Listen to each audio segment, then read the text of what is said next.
Hello everyone, welcome to Government Engineering College Booth channel. Today we are going to talk about flow measuring device by venturimeter. So in this video we will discuss what is venturimeter and how it works. So first of all, venturimeter is a device which is installed in a pipeline to measure the flow rate of gas or any other liquid flowing through the pipe. Venturimeter is attached to pipe using flanges so that the fluid which is flowing through the pipe also flows through venturimeter. Venturimeter works by measuring the difference in pressure at two different locations. The pressure difference is created by introducing a constrictions in the path of the fluid flowing through the pipe, causing the fluid to flow faster. The pressure difference is then used to calculate the flow rate. Construction of venturimeter. Venturimeter is a device which has no movable parts. Venturimeter is mainly divided into three parts as converging part, throat and diverging part, and these three parts are arranged in a systematic order. Now let us discuss about converging part. It is a region of venturimeter where the cross section merges into a conical shape. In this part the cross section area decreases from beginning to end. This section is connected to inlet at one end and cylindrical throat on the other end. The inlet section of venturimeter is same diameter as that of the pipe in which the venturimeter is installed. Next part is the cylindrical throat. It is a middle part of the venturimeter through which the fluid passes after converging part. Generally the diameter of the throat is half the diameter of the pipe. The diameter of the throat remains the same throughout its length. One end of the throat is connected to the converging part and other is connected to the diverging part. The last part is called as diverging part. It is the venturimeter on one side and it is attached to the throat, and on the other side it is attached to outer part which is connected to the pipe. In diverging part, the cross-sectional area gradually increases. The length of the converging part is shorter than the length of the divergent part. Basically, there are two tapping or holes in the walls of the venturimeter for the pressure measurement. Venturimeter works by difference in pressure at the venturi tapping. Working principle of venturimeter. Venturimeter works on principle of continuity equation and Bernoulli's equation. According to continuity equation, if the cross-sectional area of a pipe decreases, then velocity of the fluid flowing through the pipe increases. Let's take an example or an illustration of the equation that an garden's hose used for watering the plants. When the finger is placed at the end of this hole, the cross-sectional hole decreases, then the speed or the velocity of the water flowing out, it increases. And according to the Bernoulli's theorem, for a flowing fluid, an increase in speed of fluid occurs with a decrease in pressure of fluid. That means if we know how much pressure of the fluid is decreased, then we can find the measured speed of the fluid has increased.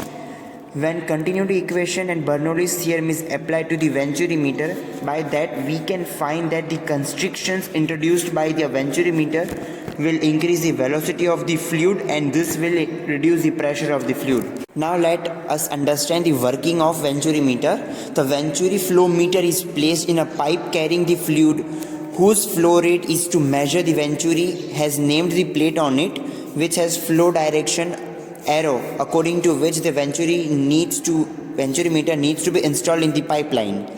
The fluid which flows through the pipe now flows through the venturimeter. As the fluid enters from the inlet section, first it reaches to converging part. Due to the shape of the part, the fluid starts to converge as the cross-sectional area of this part is decreasing. According to continuity equation, if the cross-sectional area decreases, then velocity of the fluid increases. And according to Bernoulli's theorem, if the velocity of the fluid increases, then the pressure has to decrease. So the velocity of the fluid increases and the pressure of the fluid decreases at the converging part.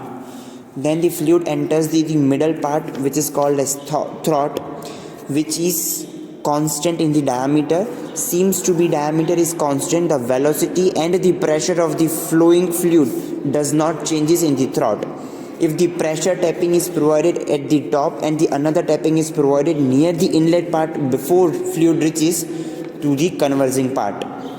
Tapping are holes which are made on the walls of venturi meter to measure the pressure.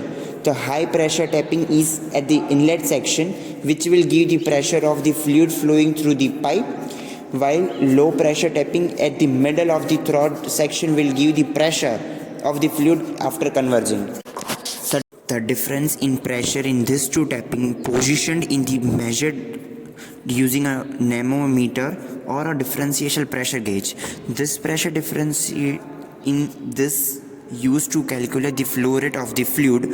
After the fluid crosses the throat section, it passes through a diverging part, and the purpose of diverging part is to recover the pressure which was lowered by the converging part in order to measure the flow rate. When the fluid reaches to the diverging part, as the cross-sectional area is increasing, the velocity of the flowing fluid decreases and this pressure will increase. This is the walls of the inlet wall and the throat wall of the venturi meter. Venturi meter consists of three major construction and expansion: convergent, divergent, and the throat. These are the three major components of the venturi meter. To perform this experiment, this is the venturi meter experiment. Initially, we have to open this wall. All these walls are closed before starting this experiment venturi meter. We have to open this wall. This one is clockwise is closed and anti-clockwise is open. Anti-clockwise is open. After opening this wall, we directly come to this and here we have this is closed now. First close mount. Check whether all the valves are in a proper position. We have to adjust these dims to equal to we have to release the valve for some second and we have to close this Air out madaka. for air out in order to balance the coolings. No, this balance. Approximately they will balance. And after finishing this, we have to open this wall by giving two rotation. We have to give two rotation, one rotation and two rotation. So we have to immediately we have to open this wall simultaneously. Then we have to come simultaneously we have to open this two walls and we have to take the reading of two leads. Here you have to take the reading, this is left limb and right limb. You have to add this sum up, gives the reading X. The reading is 117 one limb and another one is 117 same. You have to have this and again after this you have to this is butterfly valve. You have to close this wall and see here we have to take the stop clock and when the water level comes to 10 we have to on the stop clock and up to 30 we have to stop the clock wall and we have to take the readings and we have to do the calculation. So this is the experiment. See, this will be raising and when it comes to 30 we have to off the clock and we have to take the time. Then we have to go for calculation. ಮತ್ತೆ ಇನ್ನೊಂದು Again, for another experiment, we have to release for second trial. we have to release the one complete rotation. One complete rotation we have to give. Again, the same position. Again, we have to take the reading. Left limb and right limb, we have to sum this one and we have to take the X value. And same procedure. Again, we have to put this.